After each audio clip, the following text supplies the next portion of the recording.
औचित्यको साझा उत्तरदायित्व त्यसलाई वहन गर्न सबैमा आग्रह पनि गर्न चाहन्छु। सम्माननीय सभामुख महोदय, यस्तो बेलामा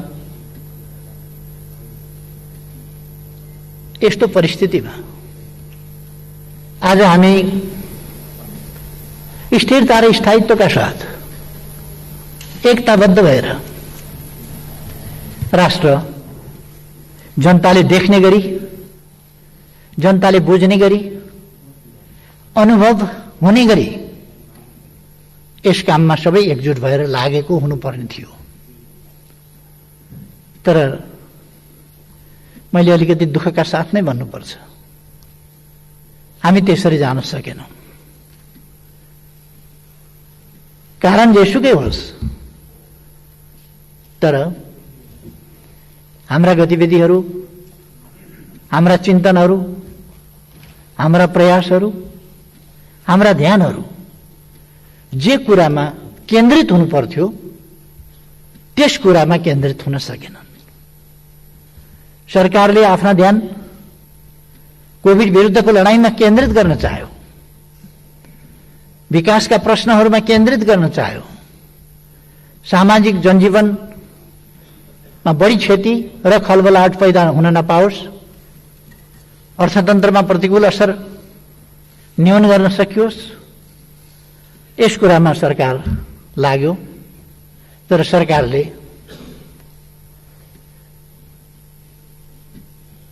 अनेक अप्ठ्याराहरूको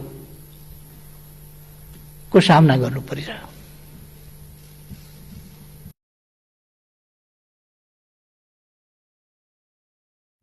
मलाई अचम्म लाग्छ, हामी कोभिड विरुद्धको लडाईँमा छौं।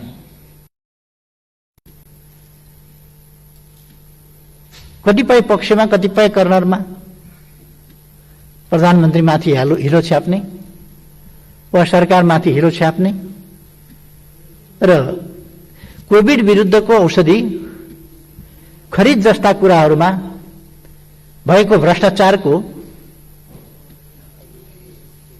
नाममा कुरा उछाल्ने र नभएका कनेक्सन अनुचित ढंगले देखाउने, त्यस्ता खालका क्रियाकलापहरू भए। हामी सबैलाई थाहा छ भ्याक्सिनको अभाव छ दुनियाँमै। भ्याक्सिन प्राप्त गर्न मारामार भइरहेको छ। यस्तो अवस्थामा दक्षिण एसियामा भारतभन्दा पछि नेपाल पहिलो राष्ट्र हो आफू उत्पादक नभए पनि भ्याक्सिनको सुरुवात गर्ने, र भ्याक्सिन चलिरहेको छ। एउटा पनि पीसीआर टेस्टको हाम्रो सुविधा नभएको ठाउँमा अहिले 86 ठाउँमा हामी पीसीआर टेस्ट गरिरहेका छौं। त्यो सुविधा हामीसँग छ।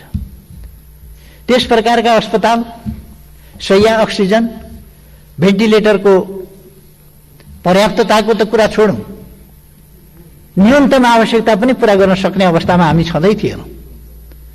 त्यस स्थितिमा अहिले हामीले यसबीचमा थुप्रै कोभिड विरुद्धको लडाईँको सन्दर्भमा स्थानीय तहहरू, प्रदेश सरकारहरू, संघ संस्थाहरू सबैको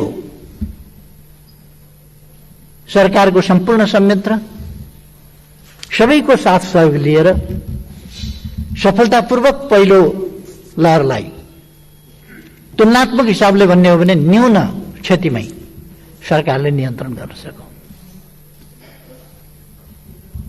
तर फेरि म कारणहरूमा गइरहन अहिले चाहन्न, तर फेरि दोस्रो वेभ सिर्जना भयो। आज हामीले यसको सामना गर्नुपर्नेछ र हामी यसमा जुटिरहेका छौं। म सरकार यसमा सम्पूर्ण रूपमा ध्यान केन्द्रित गरेर, साधन स्रोत केन्द्रित गरेर नयाँ नयाँ अस्पतालहरू, नयाँ नयाँ बेडहरू, नयाँ नयाँ आईसीयू, अक्सिजन उत्पादनको क्षेत्रमा वृद्धि, सिलिन्डर विभिन्न ठाउँबाट प्राप्त गर्नेदेखि लिएर सिलिन्डर बाहिरबाट मगाउनेदेखि विभिन्न देशबाट भ्याक्सिनहरू मगाउनेदेखि यी सबै कामहरू गरिरहेका छौँ। यसमा यदि कहीँ कतै यसमा पनि कोभिडको यस्तो महामारीमा हामीले भनेका छौँ जनताको जीवन रक्षा पहिलो शर्त हो, पहिलो कुरा हो। यस्तोमा पनि यदि कसैले यस्तो महामारीको साझा सङ्कटका बेला, साझा समस्याको समाधान गरिरहेका बेला पनि यदि कसैले यसमा पनि भ्रष्टाचार गर्छ भने त्यस्तो अपराध कुनै पनि हालतमा क्षम्य हुँदैन र हामी कसैलाई पनि छुट दिनेवाला छैन। त्यसमा छानबिन हुन्छ, कारबाही हुन्छ दोषी पाइयो भने। तर यहाँ त कस्तो छ भने फलानु देशको अफिसरसँग प्रधानमन्त्रीले गरेको हस्ताक्षर अनअफिसियल अनुवादको कपीमा चाहिँ हस्ताक्षर। योभन्दा तमासा के हुन्छ? अनअफिसियल प्रतिमा हस्ताक्षर हुन्छ कहीँ? अनअफिसियल अनुवाद, ओरिजिनल कपी होइन। कुनै हस्ताक्षर हुन्छ भने पनि ओरिजिनल कपीमा हुन्छ होला नि। अनअफिसियल, अनौपचारिक, अनुदित प्रति भनेर प्रचार गरिन्छ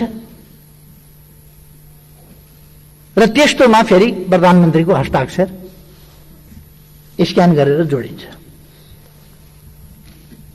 यो सम्मका खेल नेपालमा हुने गर्छन्। म त्यसमा दुःख व्यक्त गर्न चाहन्छु। हामी यति साह्रो तल झर्नु हुँदैन, आफूलाई यति साह्रो कृत्य काममा संलग्न गराउनु हुँदैन। मेरो यसमा आग्रह छ।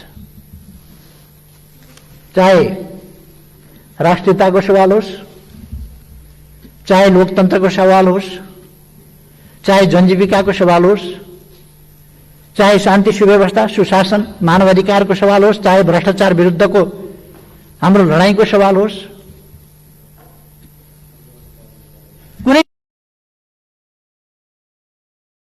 पनि कुरामा सरकार अनुचित तरिकाले, अनुचित प्रश्नमा, अनुचित दृष्टिकोण र अडानमा कुनै सम्झौता गर्दैन। राष्ट्रिय हित, जनताको हितलाई छोडेर तलमाथि गर्दैन र गर्न दिँदैन भन्ने कुरो मैले पटक पटक यस गरिमामय सदनमा प्रस्तुत गरिसकेका छु। यस सम्बन्धमा मैले धेरै केही भन्नु छैन। खालि मैले यस्तो परिस्थितिमा आज हामी राजनीतिक अवस्थाको कारणले मैले यस सदनको ममाथि विश्वास छ भन्ने कुराको पुष्टि गर्न आवश्यक ठानेकोले आज यो प्रस्ताव राख्न म यहाँ उभिएको छु। म विश्वास गर्छु हामी संलग्नतामा होइन, म कहाँ संलग्न छु, मेरो संलग्नता कहाँ छ भन्ने कुरामा होइन, हामी सार्वभौम जनताको प्रतिनिधित्व गरेर यहाँ उभिएका छौँ। सार्वभौम जनताको भावना र हितहरूको प्रतिनिधित्व हामी गर्छौँ। यस्तो अवस्थामा हामीले विचारको आग्रहका साथ होइन, आफ्ना स्वार्थहरूबाट निर्देशित भएर होइन,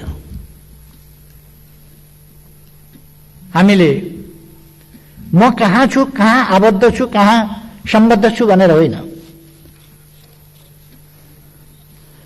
आबद्धता वा संलग्नतालाई हेरेर होइन, सत्यलाई पछ्याएर निर्णय गर्नुपर्ने अवस्था छ र निर्णय हामीले त्यसरी गर्न सक्नुपर्छ। यदि हामीले सच्चाइलाई पछ्याउँछौँ भने वर्तमान सरकार कुनै हिसाबले विश्वास गर्नु नपर्ने सरकार हुँदै होइन। राष्ट्रियताको हिसाबले, राष्ट्रियताको प्रश्नमा मैले धेरै भन्नु पर्ला जस्तो लाग्दैन। एउटा अग्नि परीक्षा होइन, राष्ट्रिय हितको रक्षा सम्वर्धनको प्रश्नमा, राष्ट्रियताको रक्षा र सम्वर्धनको प्रश्नमा, स्वाधीनता स्वतन्त्रताको वास्तविक अर्थमा व्यवहारिक रूपमा कार्यान्वयन गर्ने सन्दर्भमा, भौगोलिक अखण्डताको रक्षा र पहरेदारी गर्ने सन्दर्भमा, राष्ट्रिय हितलाई सर्वोपरि राखेर व्यवहार गर्ने सन्दर्भमा र राष्ट्रिय स्वाभिमानलाई माथि उठाउने सन्दर्भमा वर्तमान सरकारले कुनै पनि कसर नराखेको कुरा यो तर्कभन्दा माथि छ। तथ्यहरूले यसलाई तर्क गरिरहनु पर्ने होइन, तस्बिर आफै बोल्छ भने जस्तो। सत्यहरू आफै बोल्छन्, हाम्रा व्यवहार आफै बोल्छन्, हाम्रा उपलब्धिहरू आफै बोल्छन्, हामीले प्रस्तुत गरेका दृष्टिकोणहरू आफै बोल्छन्, हामीले लिएका उडानहरू आफै बोल्छन् र हामीले प्राप्त गरेका उपलब्धिहरू आफै बोल्छन्।